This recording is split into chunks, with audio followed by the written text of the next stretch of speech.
All right, this is the McIntosh C27 stereo preamplifier. This is designed to be used with a power amplifier.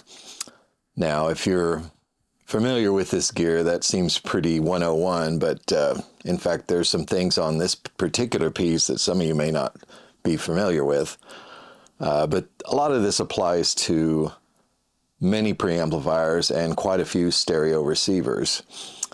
Just the basic operations are, of course, power button, volume control, input selector, and of course bass, treble, balance, all the common controls. The input selector, you of course select what your source is. You have two phono inputs on this particular unit, which is unique, not common rather.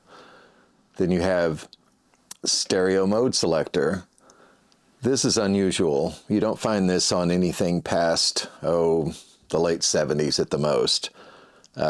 This allows you to play in stereo, reverse your channels, send the right channel to both speakers, send the left channel to both speakers, send mono to both speakers, send left plus right to left only or to right only, and this is useful in situations where you're using mono sources, like playing your old mono Beatles records, or simply trying to figure out if there's a problem with your stereo. For example, if a channel is not playing, if a speaker's not playing, and you choose right to right, and it plays, and then you choose left to left and right, and it doesn't play, you know it's not your speakers, it's not your power amp, it has to be something upstream of that. Of course, you would then try a different source. That's another way to diagnose that.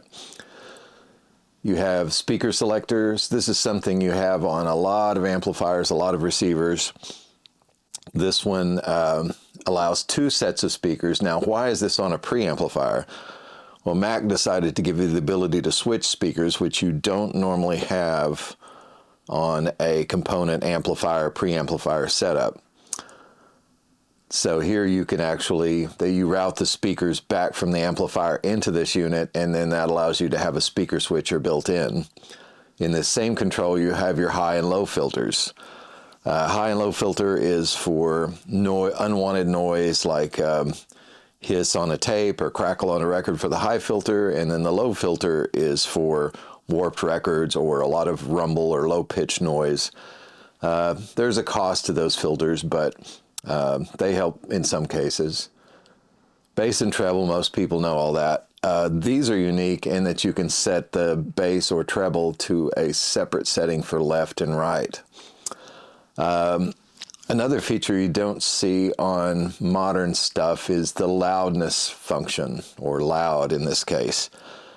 This is designed to boost the bass and treble a little bit at low volumes to compensate for hearing being poor. This is why many speakers sound a little too mid-rangey at very low volumes. That can help compensate for that. The McIntosh is unique in that it is a variable function. That same feature is also found on Yamahas and a couple of other amplifiers out there. You have your tape selectors here. You have the possibility of two tape decks connected.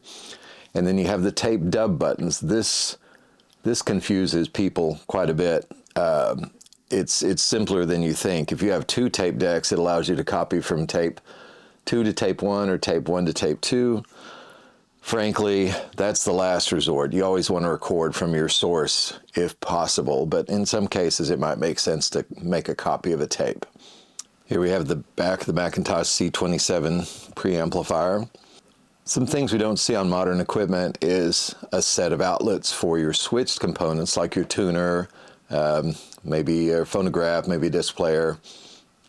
And then we have a single unswitched outlet, really not found on modern equipment, mainly for cost. It's that over the years they've shaved off everything they can that involves physical parts like that.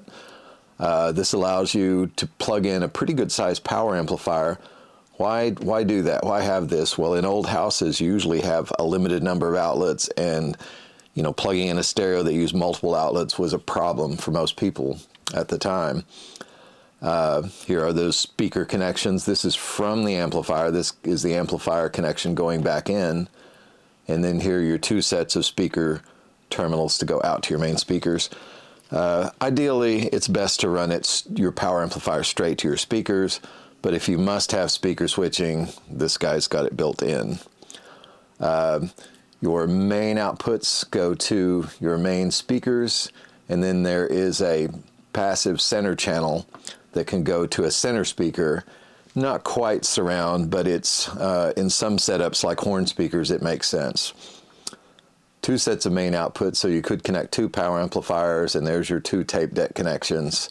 Now these are for recording, so that's the tape out. McIntosh more logically puts all your outputs together rather than mixing the tape in and outs together. A little less confusing, I think. Here's your tape playback ports, but you could use these for anything, you know, except a turntable. You could use them for a CD player or a internet streamer. And then you have two phono inputs again. This only works with phono turntables conventional turntables that have no line amplifier in them. You can't use those in any other connection, only in the phono connection. Tuner, and of course two auxiliaries again. Anything can, these are all mix and match. So, you know, you could put a tuner, you could put a CD, DVD audio, whatever in those ports. Most of this applies to many pieces of vintage audio equipment, but basically this is it for the McIntosh C27 stereo preamplifier.